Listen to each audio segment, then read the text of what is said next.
की पांडवने जेव्हा बिहारचा असणं गुन्हा आहे का असं विचारलं तेव्हाच गोळीबार झाला. 2 बातम्यांमध्ये एवढी तफावत का दिसतीये? इथे लक्षवेधी गोष्ट अशी आहे की जेव्हा अशा घटना घडतात तेव्हा अनेकदा 2 वेगळे नॅरेटिव्ह समोर येतात. पोलिसांच्या बाजूही येणाऱ्या माहितीमध्ये अनेकदा वादाचा कारण, आवाजाचा त्रास असं सांगून प्रकरणाची तीव्रता कमी करण्याचा प्रयत्न असू शकतो, जेणेकरून तो पूर्वग्रह दूषित गुन्हा वाटू नये.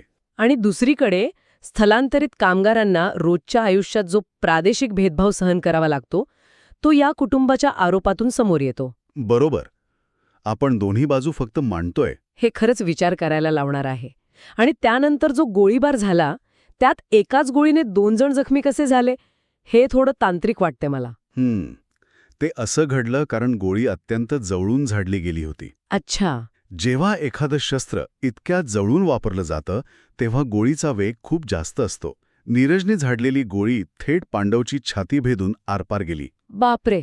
आणि पांडवच्या मागे बाईकवर बसलेल्या कृष्ण नावाच्या त्याच्या मित्राच्या पोटात घुसली. म्हणजे एकाच गोळीने दोघांचा बळी जाण्याची वेळ आली होती. पांडवला तातडीने रुग्णालयात नेलं पण तिथे तो मृत घोषित झाला आणि कृष्णवर अजूनही उपचार सुरू आहेत. हे खूपच दुर्दैवी आहे. पण मग या नीरजचं पुढे काय झालं? तो पळून गेला होता ना? हो, गोळीबारानंतर तो पळून गेला होता. पण नंतर दिल्ली पोलिसांनी त्याला अटक केली. आता त्याच्यावर BNS अंतर्गत खुनाचा गुन्हा दाखल करण्यात आला आहे. एक सेकंड, इथे BNS म्हणजे काय? BNS म्हणजे भारतीय न्याय संहिता.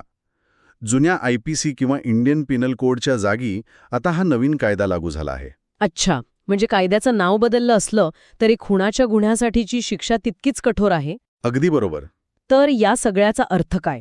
हे सगळं समजून घेतल्यानंतर एक गोष्ट प्रकर्षाने जाणवते. हे ऐकलंय का या प्रश्नातून अनेकदा आपण फक्त बातम्यांची चर्चा करतो. पण यातून आपल्या व्यवस्थेतील एक भयानक वास्तव समोर येतं. पोटापाण्यासाठी दुसऱ्या राज्यातून आलेले कामगार किती असुरक्षित असतात हे दिसतं. हो, एका क्षुल्लक वादातून त्यांचा जीव जाऊ शकतो. आणि तेही अशा व्यक्तीकडून जिच्यावर कायद्याचं रक्षण करण्याची जबाबदारी आहे. आणि हाच विचार घेऊन आज आपण इथेच थांबूया. जेव्हा सुरक्षेची जबाबदारी असणारी खाकी वर्दीच एखाद्या सामान्य कष्टकरी तरुणासाठी जीवघेणी ठरते तेव्हा मोठ्या शहरांमध्ये चांगली स्वप्न घेऊन येणाऱ्या या कामगारांचा व्यवस्थेवरचा विश्वास कसा टिकणार यावर नक्की विचार व्हायला हवा.